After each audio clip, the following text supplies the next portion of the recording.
Hoje, nosso convidado especial, Dr. Cleiton Barella, ele que trabalha lá em Campinas. E, Barella, hoje a nossa conversa aí no Oftalmologista Responde tem como tema aí, vou usar óculos depois da cirurgia de operar catarata? Conta para mim, você que trabalha nessa área, na oftalmologia, como é que você aborda seus pacientes nesse sentido? Perfeito. Obrigado mais uma vez ao convite, a você, Cristina, a toda a equipe Soblack, tá? Quando o paciente chega com diagnóstico de catarata, eu acho que o mais importante é a gente diferenciar o que é a catarata, que é a opacidade do cristalino, que acontece na maioria das vezes com o envelhecimento, com a idade, né? E a gente explica que é a lente que vai ficando perdendo a transparência e a gente chega no momento de conversar com o paciente e dar explicação sobre a cirurgia, sempre diferenciando a catarata do pterígio. Parece brincadeira, mas 25% dos pacientes acham que o pterígio, que é aquela carne crescida na frente do olho, é a catarata. E a gente chega no momento da conversa sobre a possibilidade de tirar o óculos. Então, antes de tudo, a gente faz os exames na córnea dos pacientes principalmente, para saber se esse paciente pode colocar uma lente multifocal, que seria um mundo perfeito, né? Uma lente que tirei o grau do óculos de longe e de perto. Ou se não pudesse, a gente pode deixar os dois olhos bons para longe com óculos para perto, ou uma terceira opção que geralmente a gente oferece ao paciente é deixar um olho para longe, o outro olho para perto, o que a gente chama de básico. Basicamente é assim que a gente acaba conversando com o paciente no dia a dia da consulta. Então a gente vê, né, que existem várias opções aí de tratamento de acordo com o perfil do paciente, com o objetivo que ele tem com a cirurgia, né? Mas catarata, todo mundo vai ter em algum momento da vida? Teoricamente, pergunta que não quer calar. Eu respondo sempre isso com outra pergunta. Eu digo que cabelo branco é normal ter? Então, assim, todo mundo vai envelhecer, é o que a gente espera, viver aproximadamente até 90 anos, e com certeza a catarata ela começa a desenvolver a partir dos 60 anos. Então, todo mundo vai ter catarata. Agora, vai operar a catarata? Aí depende na sua consulta se isso está atrapalhando a visão, se essa catarata está dando glaucoma ou não, e a gente conversa com o paciente sobre isso. Mas, respondendo a pergunta, todo mundo vai ter catarata, sim, uns mais cedo, uns depois, e isso depende muito da qualidade de vida do paciente, genética e vários fatores. Né? Eu falo, por brincando para o paciente, que só não vai ter catarata quem morre antes. Exatamente. Aquela velha história, minha avó faleceu, botava a linha na agulha, digo, depende de qual era a exigência visual da sua avó. Né? Perfeito. Que antigamente a gente... São duas coisas que a gente tem que levar em consideração. Antigamente as pessoas não precisavam de uma qualidade de visão tão alta, e como era uma técnica muito mais antiga, né, que na extracapsular, que às vezes cortava metade do olho, tirava a catarata inteira, os pacientes a gente esperava um pouco mais para indicar a cirurgia. Hoje em dia é uma técnica muito mais moderna, muito mais segura, e a gente acaba indicando mais cedo, né? E aí, como é que o paciente pode notar que ele está tendo catarata, né? Tem como ele dizer assim, não, aqui é catarata, ou aqui é óculos, ou não? Só os médicos oftalmologistas que conseguem perceber, né, a partir dos exames dessa diferença. Isso é um excelente questionamento, né? Então, o paciente às vezes fala, o senhor está com catarata, mas eu não vejo aquela parte branca na lente, né? Então, a catarata ao extremo, ao ponto, ela fica aquela parte branca na pupila, né? E aí, isso daí, o paciente, ele consegue enxergar em casa. Mas, se não, só a gente no exame, a gente vai conseguir vê-la. Mas, no dia a dia, o paciente, ele consegue ter essa percepção, e a gente no consultório como? Examinando, vendo a opacidade e classificando. E o paciente, o que ele vai ter? Ele vai ter piora da qualidade de visão, que não conseguimos mais resolver com óculos, e alguma das queixas é a diplopia monocular. O paciente começa a ver duplo, o paciente olha para um ponto de luz, aquele ponto ele acaba espalhando. Então, são algumas queixas que a gente percebe no dia a dia. Essas queixas são tênues, né, no início, só com o tempo, cataratas muito avançadas, que vai ter aquele brancão, né? Você até me mostrou ainda agora a imagem, né, do que seria um cristalino transparente, um cristalino opaco. Acho que é bem legal aí para o pessoal, para o público ver. Perfeito. E aí, pode mostrar. Quer mostrar agora? É bem bacana.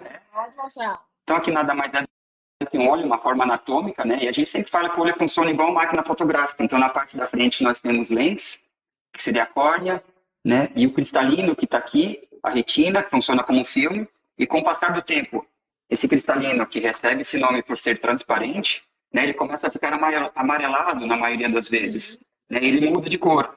E é essa perda de transparência, o paciente, então, ele não vai ter uma qualidade de visão, a luz não vai chegar tão nítida na retina.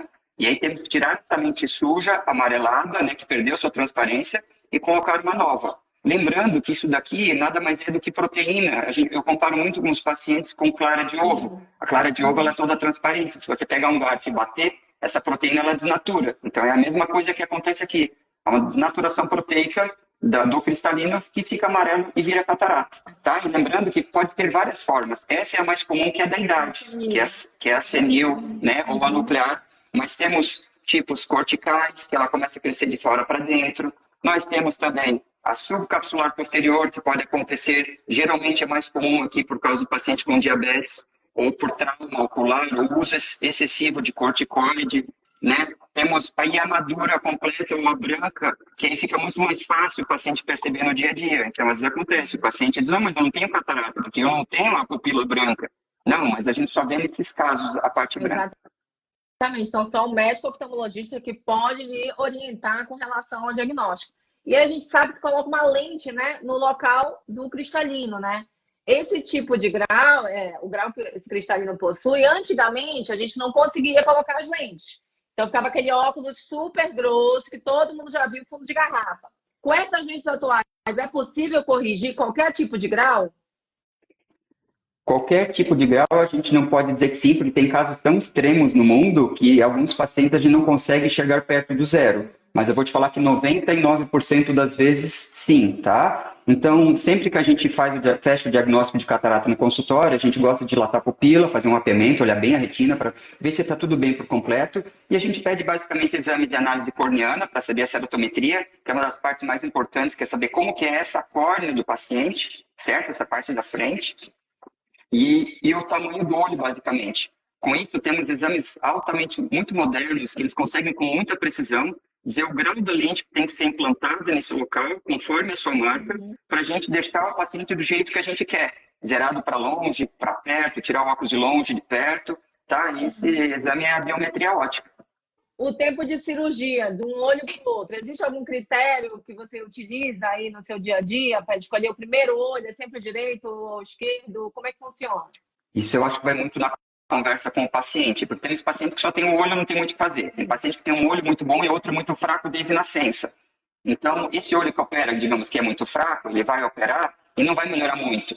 E daí, quando operar o outro, vai melhorar muito mais. Então, tem pacientes que já querem a melhora mais rápido, vai para um olho. Tem pacientes que têm uma ansiedade e querem fazer primeiro o olho mais fraco, ok? No dia a dia, a maioria dos pacientes, digamos que um paciente com visão de 66% nos dois olhos, eu pergunto para ele qual que ele acha que está pior, eu começo sempre pelo pior. Sim. Tá? Se tudo for normal, eu começo geralmente pelo olho esquerdo, que geralmente é o não dominante. Né? Então, geralmente, os pacientes que são destros, né? Eles têm o olho direito como dominante, e eu sempre tento ir pelo não dominante primeiro. E o intervalo de cirurgia de um olho para o outro, sempre que possível, minha rotina, tá, gente? Uma semana. Existem médicos que operam os dois olhos no mesmo dia, que não é a minha rotina. Tem gente que espera um mês. Isso tudo vai depender da rotina do médico da confiança. Então, eu opero, digamos, num dia, 5 dias depois eu olho, o paciente está feliz, está tudo bem, não teve um erro biométrico, ou seja, aquele aparelho que a gente fez, ele calculou direitinhamente. Então, paciente feliz, eu feliz, na outra semana a gente já está fazendo o outro olho. Até porque são muitos pacientes que às vezes têm que parar medicamento, são idosos, né? Os medicamentos orais, às vezes remédio para afinar o sangue. Essa é a minha preferência no dia a dia. Maravilha. E aí, nas situações onde você opta por deixar os dois olhos, por exemplo, para longe, esse paciente vai ter que deixar para perto, claro, porque já vai ter perdido a acomodação.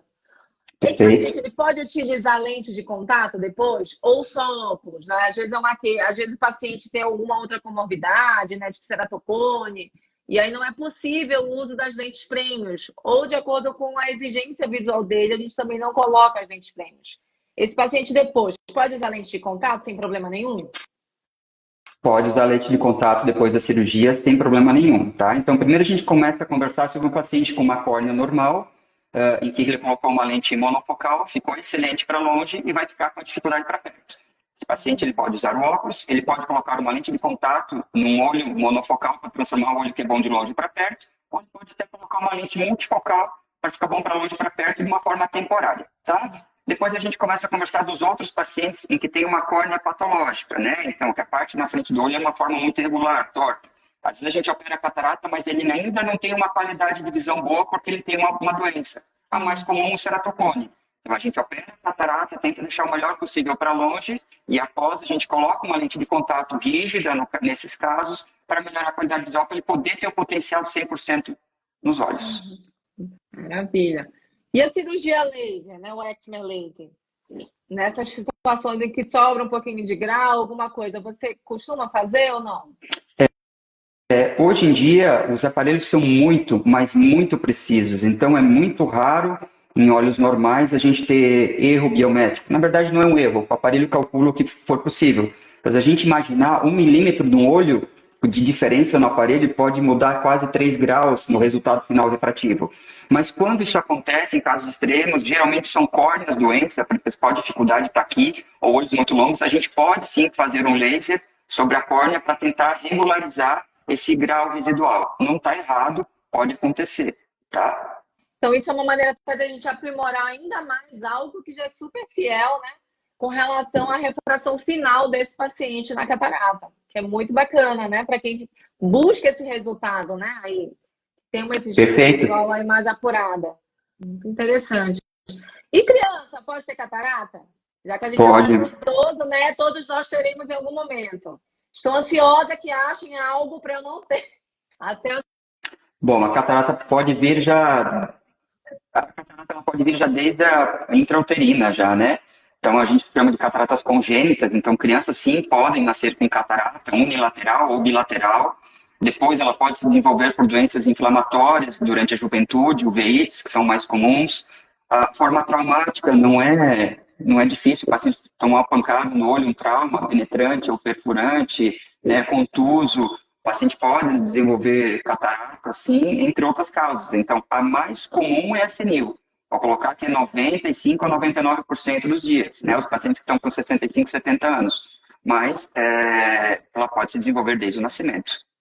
Então, mais uma vez, só mesmo o médico oftalmologista que pode diagnosticar isso, seja na infância, seja na fase adulta, seja na fase mais idosa, né? Mais senil.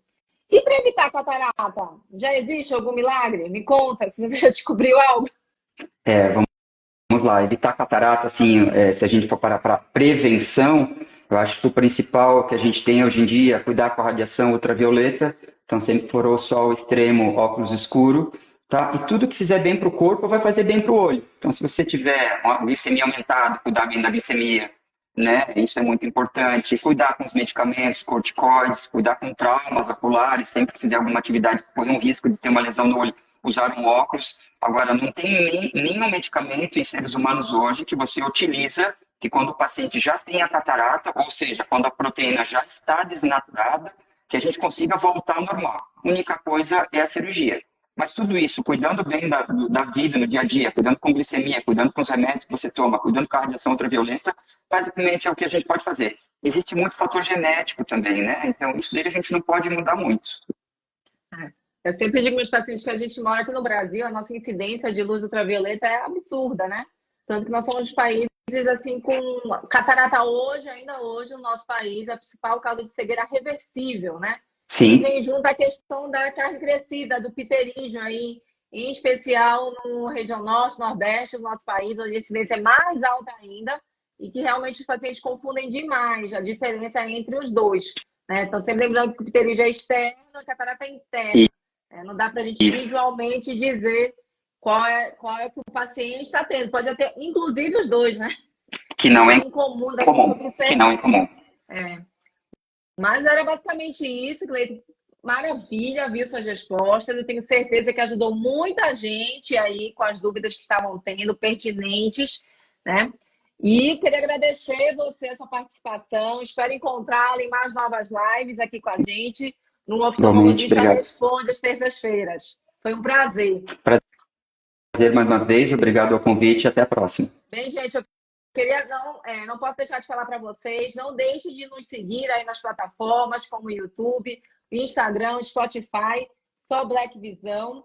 A nossa live de hoje vai ficar salva, então você pode revê-la, você pode encaminhar para todo mundo que você acha que precisa, que já está na fase de operar de catarata. Eu tenho certeza que todo mundo aqui conhece alguém que tem ou que já operou, né, da cirurgia de catarata. Então, manda para eles e começa a seguir aí o seu Black Visão. Vamos lembrar que em todas as fases da vida, cuidar do bem dos olhos gera qualidade de vida. Quer saber mais? Não deixe de consultar seu médico oftalmologista. Valeu, Varela, obrigada. Foi um prazer, viu? Obrigado. Até a próxima. Até Até a mais. próxima. Obrigado, gente. Tchau, tchau.